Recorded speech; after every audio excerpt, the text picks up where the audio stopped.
आदाब, नमस्कार, सत श्री अकाल दोस्तों। एक बार फिर से सेल्फ इमेज के बारे में मैंने पिछले 2 वीडियोस में बात की है।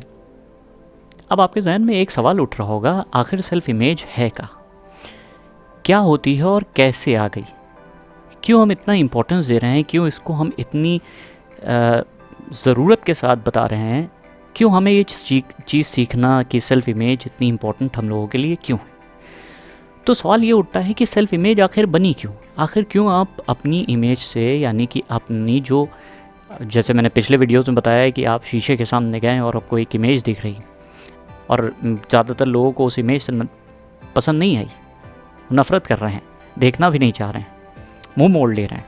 इसका मतलब वो उसको पसंद नहीं कर रहे हैं।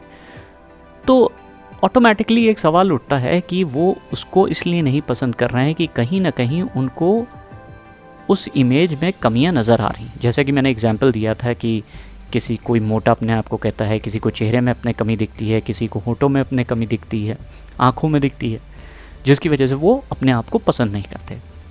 अब मेरा सवाल ये बन रहा है कि आखिर ये कहाँ से उठ गई बात, और वो जो इमेज आपकी बनी है क्यों नहीं पसंद आ रही? तो इसमें कई रोल्स हैं जो मैं एक एक करके डिस्कस करूँगा वीडियोज़ में। सबसे पहला रोल आता है, क्या 3 चीज़ें इसमें ज़्यादा इम्पोर्टेंट है। एक तो आपके माँ बाप, दूसरा आपका बिलोंगिंग, कहाँ पे आप किस एरिया में रह रहे हैं, किस क्षेत्र में रह रहे हैं, ये ज़रूरी है।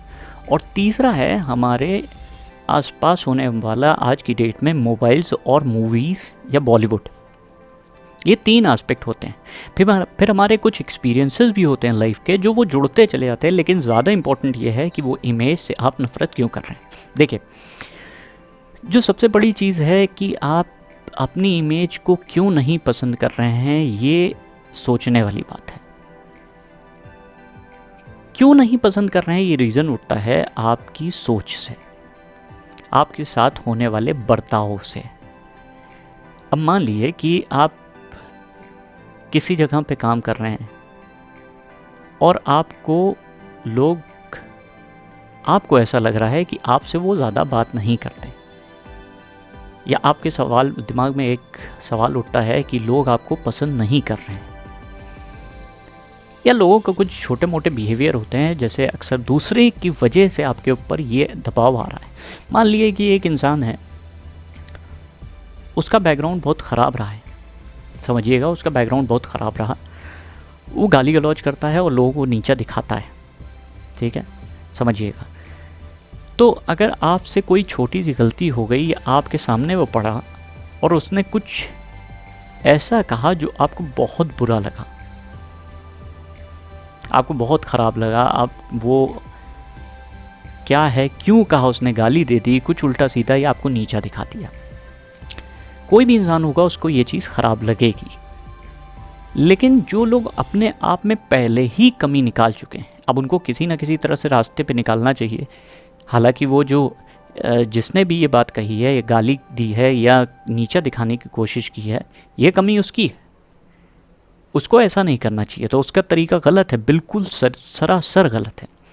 लेकिन आपको ये लगा कि आप उस चीज़ के लायक हैं, अगर ये जहन में आपके आ रहा है कि आप उस चीज़ के लायक हैं।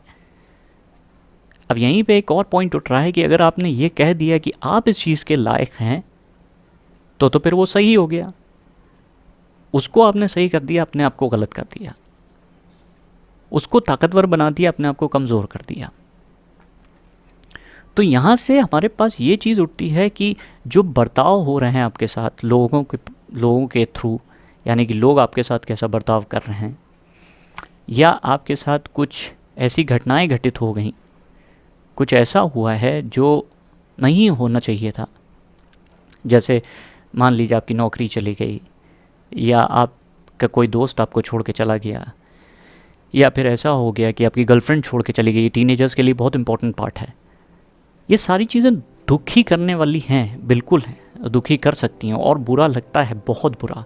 लेकिन आप अगर ये कह देंगे, उसको बजाय बुरा कहने के आप क्या कर रहे हैं, आप अपने ऊपर सोच रहे हैं। आपको लगा कि ये मैं ही इसके लायक हूँ, बस यहीं से आपकी पतन शुरू हो जाएगा, आपकी प्रॉब्लम शुरू होने की शुरू किया, मतलब आप फंसते जाएंगे ऐसी कंडीशन में।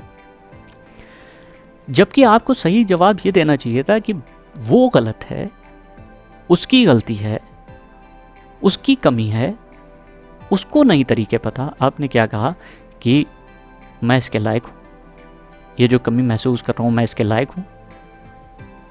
और उससे भी बड़ी चीज़ कई लोग यहाँ तक कि बोल देते हैं मुझे जीने का हक नहीं। तो आप समझिए, जहाँ गलती जिसकी थी उसको आपको टोकना चाहिए था, ना कि आपने ये एहसास कर लिया कि ये तो मैं ही इसके लायक हूँ, मैं इसके लायक भी हूँ, मैं कमियों के लायक हूँ, मैं गलतियों के लायक हूँ, मुझे डांट पड़नी चाहिए, मुझे गाली पड़नी चाहिए, मैं इसके लायक हूँ। तब आपको लगेगा कि कहीं ना कहीं आपके अंदर कमी आई है।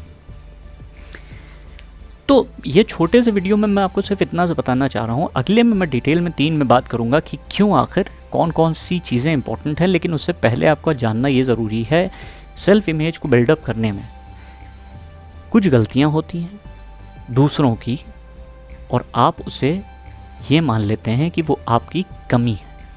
मतलब गलती कोई और करता है और कमी आपको लगती है। भाई अगर आप कोई भी ऐसा इंसान, अगर मान लीजिए आपको कोई एक गाली गलौज अगर आपके साथ हुआ है या आपके साथ फिज़िकल अब्यूज़ हुआ है, किसी ने मार पीट करी है, तो ये सारी चीज़ें ख़राब हैं, बेशक बहुत ज़्यादा ख़राब हैं, ये अच्छी चीज़ें नहीं हैं। लेकिन जिसके साथ हुआ है, अगर वो इन सब चीज़ों को गलत नहीं कहेगा तो ऑटोमेटिकली उसे किसी ना किसी को तो गलत ठहराना है। उसने अपने आप को गलत ठहरा दिया, और जैसे ही उसने अपने आप को गलत ठहराया, उसने अगली चीज़ सोची कि वो बुरा लगता है। ऐसी चीज़ों में इंसान को बहुत बुरा लगता है। लेकिन जब कोई बुरी चीज़ लगती है तो आप कहीं ना कहीं एक कमी के बारे में सोचते हैं, तो बजाय उसकी कमी के आप किसकी कमी सोचने लगते हैं? अपने अंदर की कमी। और यहीं से आपकी प्रॉब्लम शुरू होती है। यहाँ तक कि होने के बाद हम लोग नेक्स्ट वीडियो में जाएंगे और उसमें देखेंगे कि किसका क्या क्या रोल है, समाज का क्या रोल है, माँ बाप का क्या रोल है, बॉलीवुड का कितना बड़ा हाथ है, पिक्चर्स का कितना बड़ा हाथ है, हमारे आसपास रहने वाले लोगों का कितना बड़ा हाथ है, जो एक्सपीरियंसेस हमें होते हैं, यानी कि कुछ घटनाएं जो घटित होती हैं हम लोगों के लाइफ टाइम में, वो कितना बड़ा इम्पैक्ट डाल रही।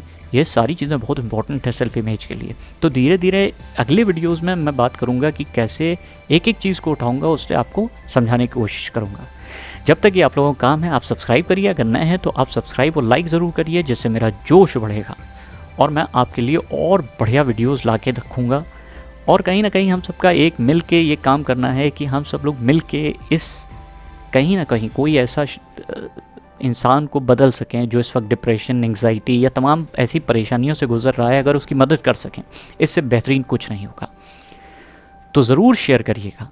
Thank you so much.